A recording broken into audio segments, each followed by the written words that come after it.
Hello students, this is AJ Yadav from MPIC Rudhauli बस्ती। बच्चों, आज हम एक बार फिर से आपके सामने इस वर्चुअल क्लासेज में आपका स्वागत करते हैं। ट्रांसफॉर्मेशन का हम एक और पार्ट आज लेकर के हाजिर हुए हैं और इस पार्ट का नाम है interchange of exclamatory and assertive sentence, यानी विस्मयादिबोधक वाक्यों को साधारण कथन में कैसे बदला जाता है या किसी साधारण कथन को विस्मयादिबोधक कथन में कैसे चेंज किया जाता है। आज हम यह टॉपिक लेकर के हाजिर हुए हैं। यदि अब तक आप लोग एक्सक्लामेटरी सेंटेंस या असर्टिव सेंटेंस नहीं समझ पाए हैं, इन दोनों का आपस में इंटरचेंज नहीं समझ पाए हैं, तो आज हम आपको यह टॉपिक सिखा करके ही रहेंगे। बस आप इस वीडियो को अंत तक देखिएगा, बिना मिस किए, बिना फॉरवर्ड किए, बिल्कुल ध्यान से एक एक पॉइंट को समझने का अगर आप प्रयास करते हैं तो हम पूरा दावा करते हैं कि आज हम यह टॉपिक आपको समझा करके रहेंगे। तो बच्चों, हम आपको बताना चाहते हैं कि जो एक्सक्लामेटरी सेंटेंस होता आखिर होता क्या है, ये what is the exclamatory sentence, ये विस्मयादिबोधक वाक्य कहते किसे हैं, पहले इसको हम जान लें।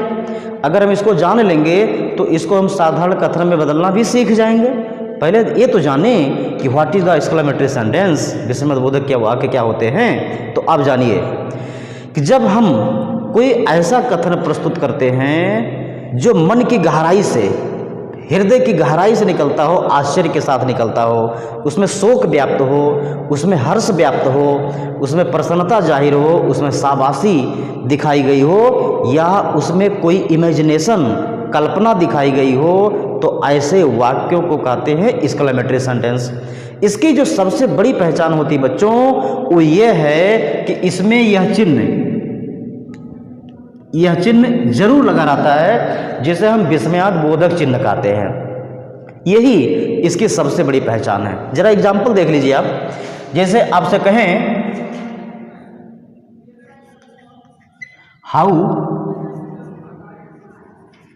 हाउ लॉन्ग यू आर,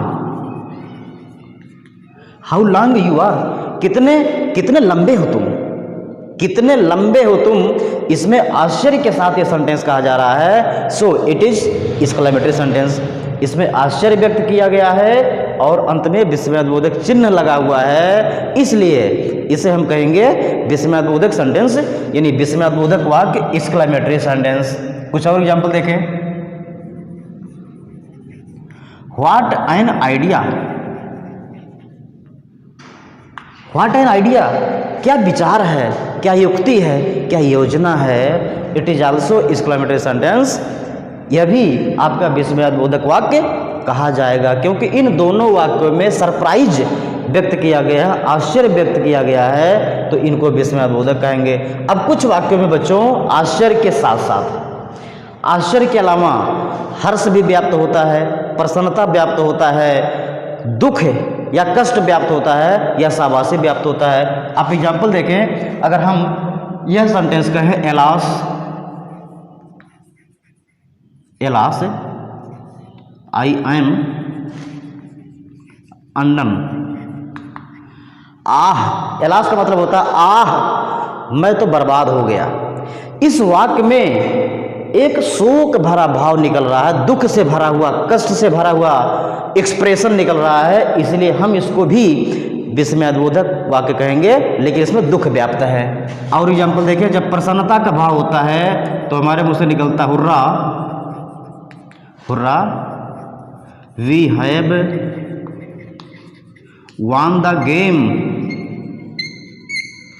वाह। हुर्रा मतलब जब व्यक्ति बहुत प्रसन्न होता है तब उसके मुंह से इस प्रकार का एक्सप्रेशन निकलता, वाह हम तो जीत गए हैं। ऐसे वाक्यों को भी विस्मयादिबोधक वाक्य कहा जाएगा। कुछ और एग्जाम्पल देखें। अगर कहा जाए ब्रावो, शाबाश, ब्रावो माने शाबाश, यू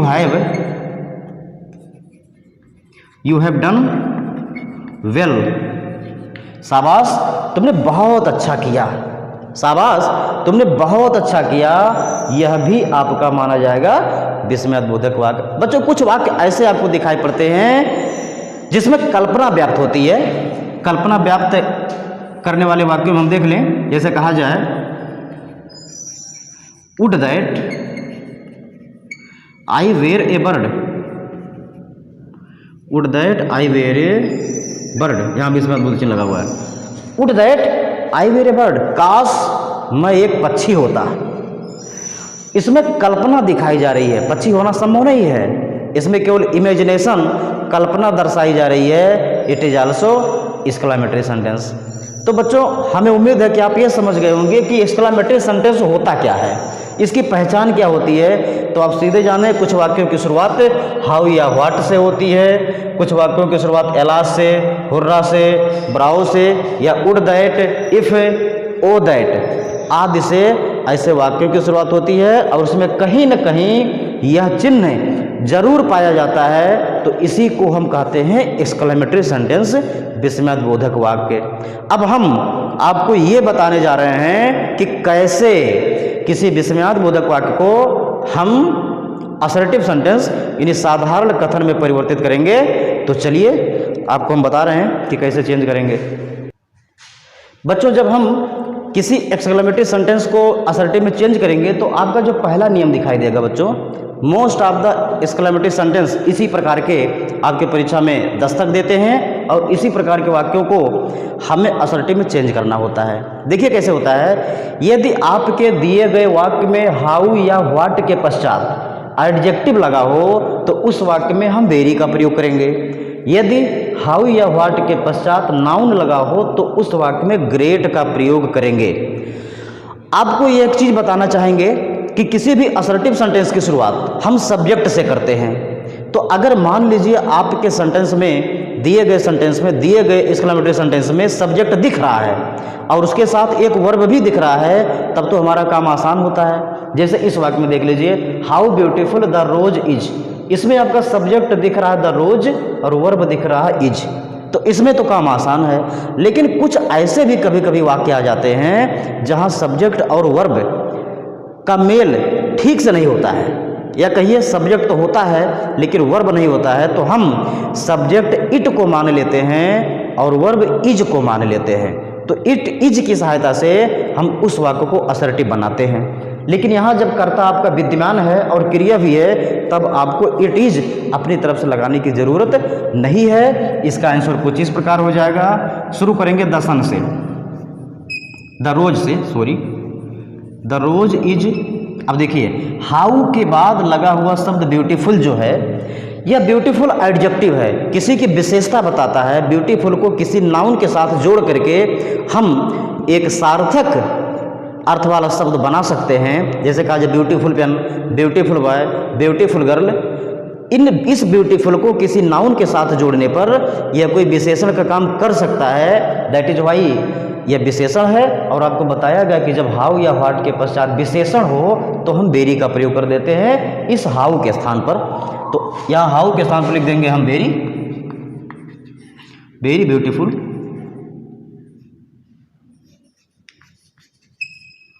यानी आपका आंसर बन गया the rose is very beautiful.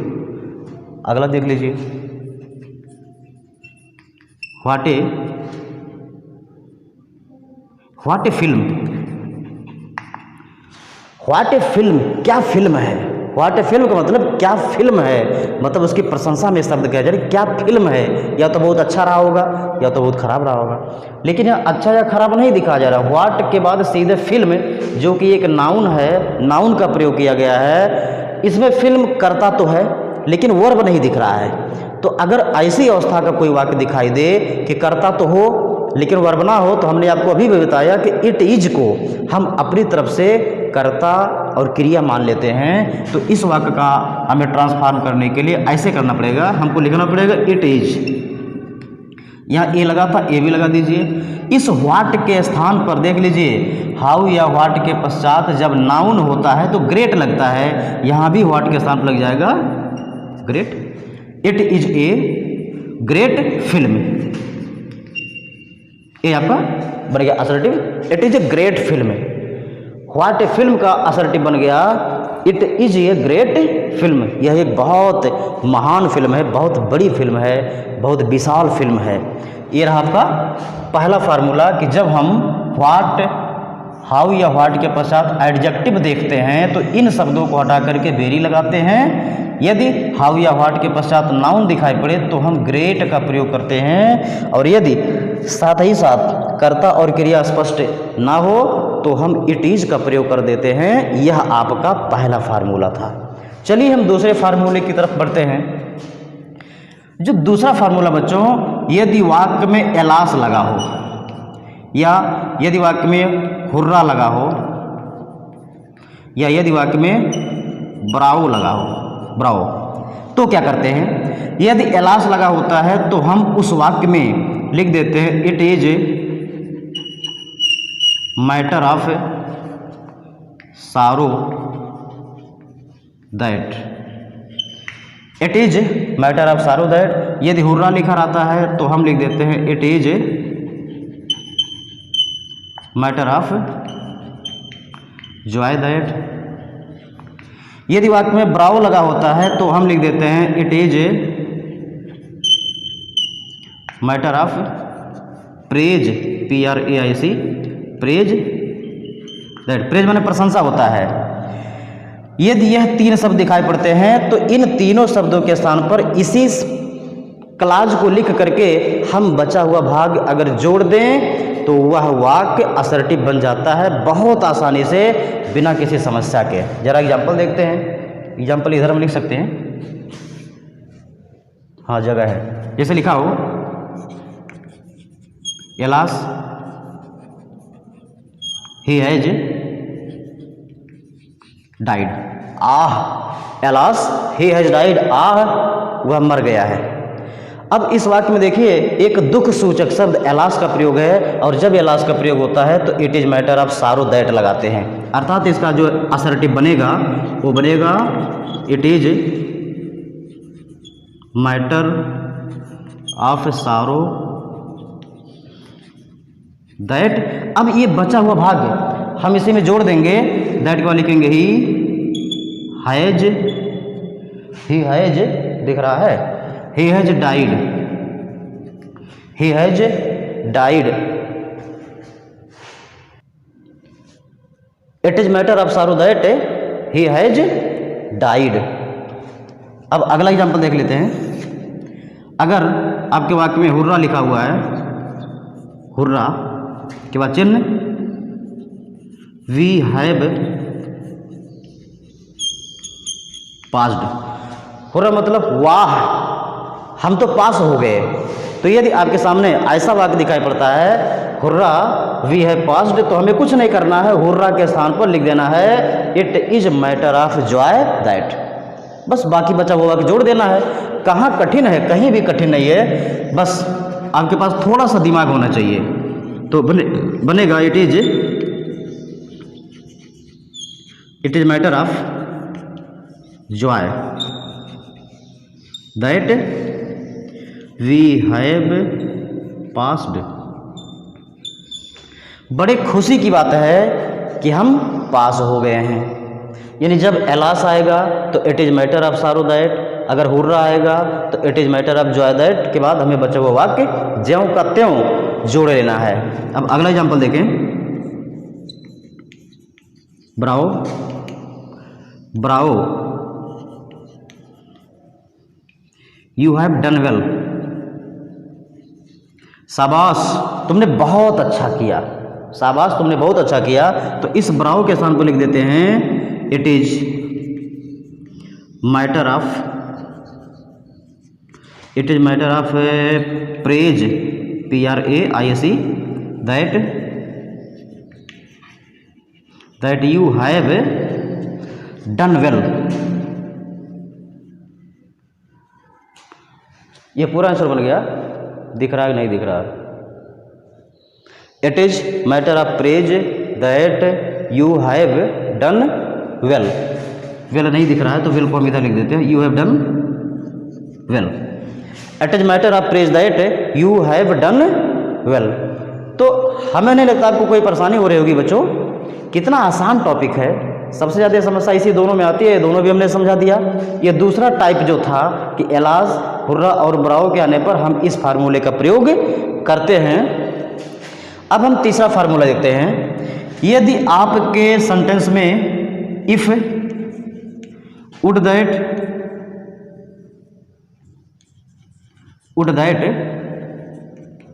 या ओह दैट लगा हो, ओह दैट, यदि आपके दिए गए वाक्य में if, would that, oh that का प्रयोग हो तो हम उन्हें बदल करके कर देते हैं आई विश दैट। बस सीधी सी बात है, इसमें कल्पना जाहिर होती है। बस इन शब्दों के स्थान पर हमको लिख देना होता है आई विश दैट। जैसे देखिए, would that I were your friend, would that I were your friend, काश मैं आपका मित्र होता, काश मैं आपका मित्र होता।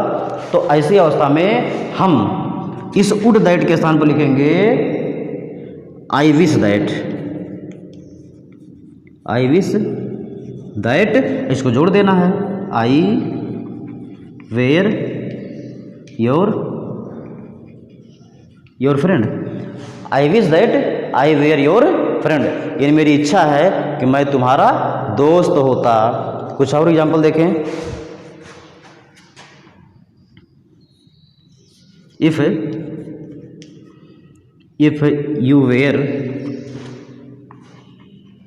माई ब्रदर, काश तुम मेरे भाई होते, अगर तुम मेरे भाई होते, यहाँ भी कल्पना दर्शाई जा रही है। तो इसको जब असर्टिव में चेंज करेंगे बच्चों तो आपका आंसर बन जाएगा आई विश, मेरी इच्छा है, that you were my brother. तो आपने बड़े आसानी से बना लिया होगा कि जब किसी एक्सक्लेमेटरी सेंटेंस का बनावट इस प्रकार हो तो हम उन्हें इसी तरीकों का प्रयोग करके असर्टिव में चेंज कर सकते हैं। अब हम कुछ ऐसे वाक्यों को बताने चल रहे हैं जहां हम असर्टिव से एक्सक्लेमेटरी की तरफ ले चलेंगे आपको। तो चलिए देखते हैं इसे कुछ एग्जाम्पल। अब जैसे इसी वाक्य को आपको बनाना है, ही इज वेरी वाइज को एक्सक्लेमेटरी बनाना है, यह असर्टिव है।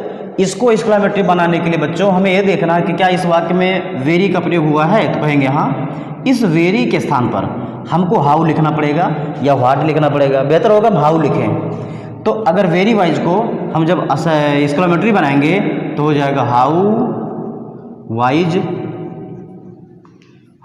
अब इसको पीछे ले आइए, ही इज और अंत में विस्मयबोधक चिन्ह हो जाएगा, हाउ वाइज ही इज, कितना बुद्धिमान है वह बहुत बुद्धिमान है। इसका एक्सक्लेमेटरी बना हाउ वाइज ही इज। अगला देखें, the pen is very great, sorry, the pen is very beautiful, the pen is very beautiful. जब इसका एक्सक्लेमेटरी आप बनाएंगे बच्चों EXCL यानी एक्सक्लेमेटरी, तो इसका आंसर कुछ इस प्रकार बनेगा। यहाँ भी वेरी के बाद ब्यूटीफुल आया है तो यहाँ हाउ लगा दीजिए, how beautiful the pen is को पीछे ले आइए, how beautiful the pen is, अंत में विस्मयबोधक चिन्ह लग जाएगा, how beautiful the pen is. अगला देखें, it is a great cycle, it is a great cycle.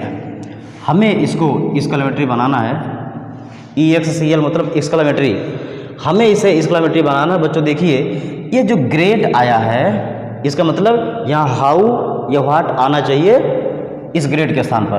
तो चूंकि ए लगा हुआ तो व्हाट ए लगा हुआ तो ज़्यादा अच्छा बनेगा, यानी इसका एक्सक्लेमेटरी बन जाएगा व्हाट ए। अब बचा क्या, साइकिल, व्हाट ए साइकिल, विस्मयबोधक चिन्ह। ये जो इट इज लगा था बच्चों, हमने बताया था इट इज तब लगाया करते थे जब आपके वाक्य में कर्ता और क्रिया स्पष्ट नहीं होता था तो इट इज का प्रयोग होता था। तो यहाँ भी मान लेते हैं कर्ता क्रिया स्पष्ट नहीं है तो बस खाली इतने से काम चला लेते हैं, व्हाट ए साइकिल, क्या साइकिल है। ये आपका एक्सक्लेमेटरी सेंटेंस हो गया। अगला वाक्य देखें, it is matter of joy that India won the match. It is matter of joy that India won the match. हमें इसको एक्सक्लेमेटरी बनाना है, तो इसको एक्सक्लेमेटरी बनाने के लिए बच्चों आपको बताया गया था it is matter of Joy को बदल करके लिख देना है हुर्रा के बाद चेन लगा देंगे। Hurrah India has one the match. India has कहाँ लगाएंगे, हैज नहीं लगा भाई, इंडिया वन द मैच। बड़े प्रसन्नता की बात है, भारत ने मैच जीत लिया। एक और वाक्य देते हैं, I wish that you were a liar. मेरी इच्छा है कि तुम एक वकील होते। LAWYER मेरी इच्छा है कि तुम एक वकील होते। तो जब इसको असर्टिव बनाएंगे तो यहाँ भी वही काम करना, आई विश दैट के स्थान पर करना है ओ दैट के बाद यहाँ विस्मत बोध चिन्ह लगा दिए, चाहे कामा लगा सकते हैं। O that you were liar, full stop. O that you were liars, काश तुम एक वकील होते। तो बच्चों ये रहा है आपका शानदार topic, transformation of exclamatory and assertive sentence. अब अगले वीडियो में हम आपको 11वीं 12वीं का एक और शानदार टॉपिक लेकर के हाजिर होंगे। तब तक आप इसको समझते रहें, पढ़ते रहें और अन्य एक्सरसाइज करते रहें। जहाँ कहीं दिक्कतें आती हैं, जहाँ कहीं समस्याएं आती हैं, जहाँ कहीं मुझसे त्रुटियां दिखाई पड़ती हैं, आप बेहिचक हमको सुझाव दे सकते हैं, कमेंट कर सकते हैं और अच्छे मार्गदर्शन के लिए हम आपके कमेंट की प्रतीक्षा में रहेंगे। धन्यवाद।